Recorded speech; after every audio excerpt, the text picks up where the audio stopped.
I only started going to that cafe because it stayed open later than the others. It wasn't fancy, just 3 tables, yellow lights that buzzed a little, and a barista who looked like she'd rather be anywhere else. But it was quiet, and quiet had started to feel like oxygen lately. I'd sit by the window most nights after work, pretending to read. I wasn't reading. I was scrolling, rereading messages from my girlfriend, wondering when the we in our texts started sounding like me. The first time I noticed her, she was behind the counter, not the barista, but a woman cleaning the espresso machine. She wasn't dressed like staff, though. Jeans, a light sweater, hair loosely tied, sleeves pushed up. There was something casual about her presence, like she didn't belong there, but somehow fit anyway. She looked up once and caught me watching. Just a flicker. I looked away too fast, and when I glanced back, she was smiling. Barely, but enough to make my stomach tighten. The next evening, she was there again. Same sweater, same faint smile. When I ordered, she spoke before I could. Flat white, right? No sugar. I blinked. Yeah. How'd you? You look like the no sugar type. I laughed softly. That's not a real category. It is in my head. She handed me the cup, her fingers brushing mine, probably by accident, but I noticed. The warmth stayed longer than it should have. After that, I saw her almost every other night. We never really talked about anything deep, just the kind of things that fill the silence between strangers who are pretending they aren't. One night, the cafe was empty except for us. Rain tapping on the windows. My phone buzzed with a message from my girlfriend. Call me when you're free. I didn't open it. The woman, her name was Evelyn, was drying cups. She hummed quietly under her breath. Not a tune I recognized, but it had this soft rhythm that filled the room better than the rain did. You're here late, she said without looking up. Could say the same about you. I live nearby. Feels less empty here. She looked at me then, and something in the air shifted. Subtle, like when you realize the music stopped, but you still hear it in your head. I nodded, pretending to focus on the coffee I wasn't drinking. She noticed. Cold. Yeah.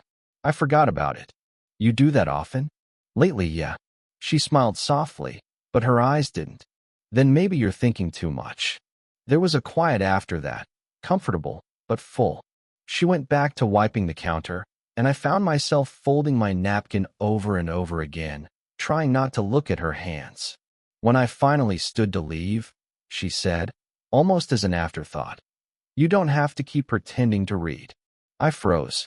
What makes you think I'm pretending? Your eyes don't move when you're lost. I didn't have an answer for that. Outside, the rain had stopped, but the pavement still shimmered under the streetlights. I opened my phone. The unread message from my girlfriend sat there like a stone I didn't want to lift. Before I could tap it open, another notification appeared. Unknown number. Next time, don't sit so far away. I turned toward the cafe window. Evelyn was inside, wiping the last table, her face half hidden behind the glass. She didn't wave, just looked up long enough for our eyes to meet again, steady, unhurried. And for the first time in weeks, I forgot who else I was supposed to be thinking about. It became routine before I even noticed. A few nights a week, I'd stop by the cafe. Sometimes she'd already be there. Sometimes I'd catch her locking up, keys in one hand, thermos in the other. It never felt planned, but it also never felt like coincidence. One evening, she asked if I could help carry a few boxes to her car. They weren't heavy, mostly old cups, sugar packets, things the cafe owner told her to toss.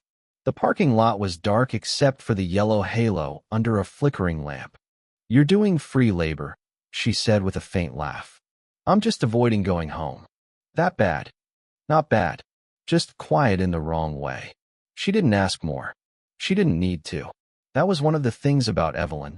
She never pushed. She'd just look at you like she already knew the rest of the sentence you couldn't say out loud.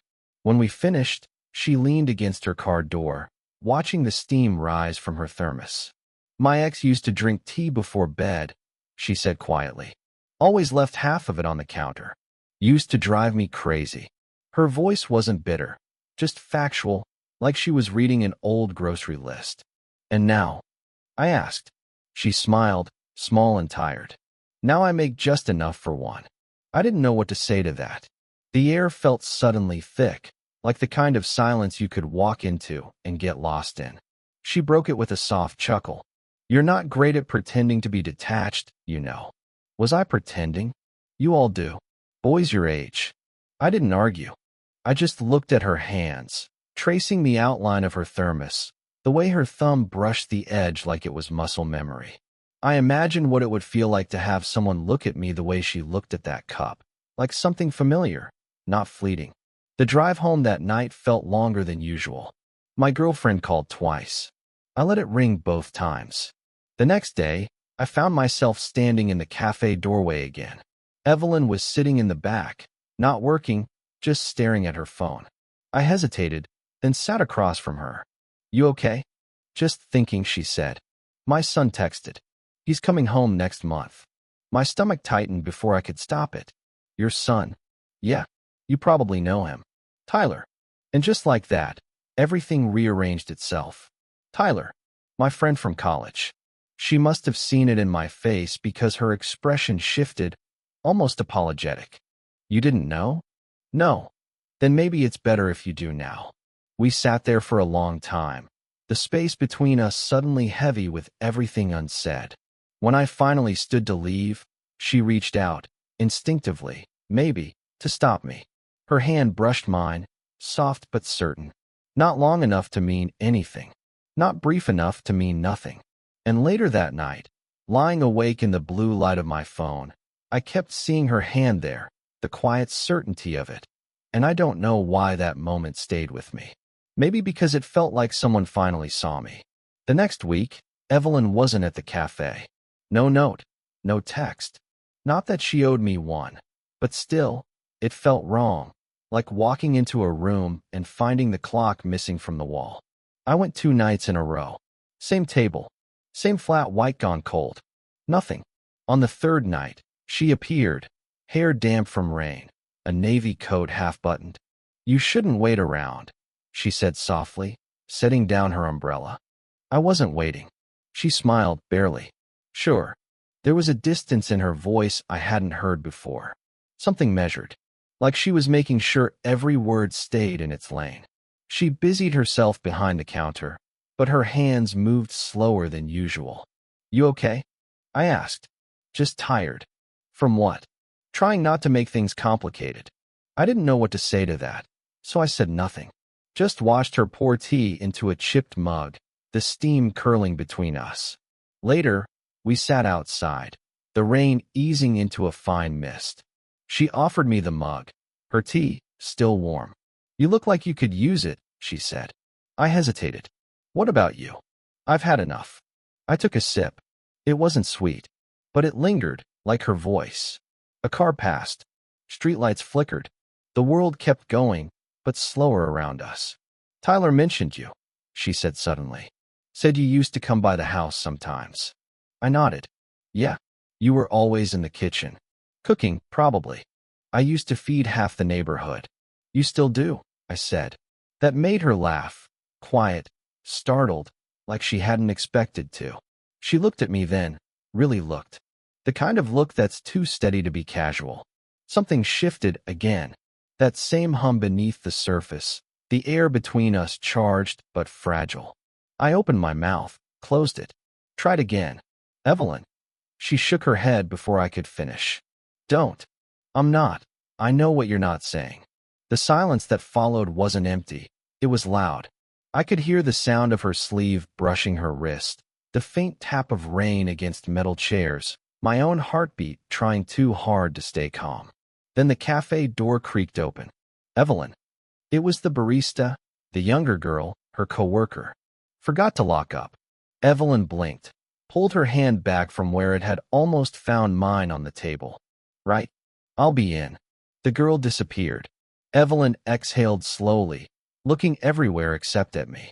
You should go, she said. Do you want me to? She hesitated just long enough to make it mean something. Yes, I think I do. I stood, but neither of us moved to leave first. The rain started again, soft and steady. Her gaze lifted once more, caught mine, and held it. If she'd said anything then, even one word, I think I would have stayed. Instead, she just reached up, brushed a raindrop from my collarbone with her thumb, and whispered, "You'll catch cold." That touch, barely there, felt closer than any kiss could have been. It had been weeks since that night in the rain. We didn't talk about it. We didn't talk about much at all, really. Still, I kept finding reasons to be near the cafe, errands that didn't need doing, walks that always ended at her corner. Sometimes she'd be inside, sometimes not. When she was, she'd nod, smile just enough, and I'd sit somewhere nearby like it was coincidence. One late afternoon, I caught her outside, wiping down tables before closing. The sun was low, cutting across the windows. She didn't look up when she said, "You've been quiet lately. You haven't exactly been loud." That made her glance at me, a small, knowing look. Maybe we ran out of things we can say. I wanted to tell her I'd run out of things I could hide. Instead, I said, "You ever wish things didn't shift?" She stopped wiping. All the time. We both stood there, the space between us as careful as it was fragile. I watched her fold the rag, smooth it against the table twice, even though it was already clean. "My girlfriend called," I said finally. "She wants to visit next month." Evelyn froze, then nodded slowly. "That's good. You should see her." "I don't know if I want to." Her eyes flicked to mine, quick, defensive. "Don't say that here." "Here. Anywhere." She turned away, gripping the chair back too tightly. For the first time, I saw something close to anger, or maybe fear. "You think I'm proud of this?" she said quietly. "Whatever this even is. I don't think you're anything but honest." She exhaled, a shaky breath that sounded like she'd been holding it for days. "Honest would have been telling you to stop coming by. Do you want me to?" She hesitated, and that pause said everything. "I tried," she said, "every night. But then I'd look out the window and wonder if you'd walk by again." I didn't answer. I couldn't. The words were too bare, too unguarded. So I just moved closer, slowly, until I could feel her breath when she spoke. "You shouldn't," she whispered. "I know." "Then why?" "Because you look like you're trying not to feel it too." Her eyes met mine. No denial this time. Just quiet exhaustion, the kind that comes from fighting the wrong thing for too long. I think we both leaned in, just slightly. Not enough to cross the line, but close enough to see what would happen if we did. And then her phone buzzed. Loud, breaking the stillness. She stepped back, hand trembling as she picked it up. Tyler's name flashed on the screen. Her voice was barely a whisper. "He's here." I nodded, but couldn't move. The silence stretched again, familiar, painful, suspended. Then she looked up, eyes glassy and calm. "What are we going to do now?" I didn't have an answer, and she didn't really expect one. The question just hung there, between us, the kind that never stops echoing, even after you leave. Tyler showed up 2 days later. I saw him before I saw her, standing outside the cafe, taller than I remembered, wearing the same easy grin he used to have in college. He spotted me through the glass and waved. "Man, what are the odds?" he said as he came in. I smiled, though it felt wrong on my face. "Small world." "Yeah. Mom said she'd seen you around, but I thought she meant, just once or twice." Evelyn stepped out from the back then, wiping her hands on a towel. Her eyes flicked between us, me, then him, her smile too practiced, her tone too light. "You two catching up?" "Trying to," Tyler said, leaning against the counter. "Didn't know you were a regular here, man. Guess I got attached to the coffee." I didn't look at her when I said it. I didn't have to. The silence that followed filled in everything else. After that, she stopped coming in during the evenings. The barista said Evelyn had been taking some time off. No explanation. No note. Just a soft shrug, like it wasn't her place to ask. I told myself to stop going, to stop orbiting a place that didn't want me there anymore. But habits don't break just because logic says they should. So I still walked past the cafe some nights, just to see if the lights were on. They weren't. A week passed before I saw her again. She was sitting on a park bench near the grocery store, a thermos beside her, the same one from before. I almost didn't go up to her. Almost. "You disappeared," I said quietly. She didn't look at me. I needed to reset. From what? From whatever we were doing. Her voice was steady, but her hands weren't, fingers tracing the lid of her thermos like she was trying to smooth out a thought. You could have said something. And what would I have said? That every time you walked in, I forgot how to act my age. That one hit harder than I expected. She sighed. Tyler asked about you. Said he wants to catch up. What did you tell him? That you're busy. I'm not. I know, she said softly. That's the problem. We sat there for a while. The air was cool, leaves shifting above us. People passed, couples, kids, a man with a dog, all moving through their own small worlds. I thought maybe if I pulled back, it would fade, she said finally. But it's worse. Everything reminds me of what we didn't do. I wanted to tell her it was the same for me, that I still checked my phone before sleeping, half hoping for her name. But I didn't. When she stood to leave, she glanced back only once. You should answer your girlfriend's messages, she said. Someone should be waiting for you. She walked away before I could reply. Later that night, I typed out a message. I saw you today. I wish you hadn't looked so certain. Then I deleted it. I didn't feel heartbroken. I felt paused, like life forgot to finish the sentence.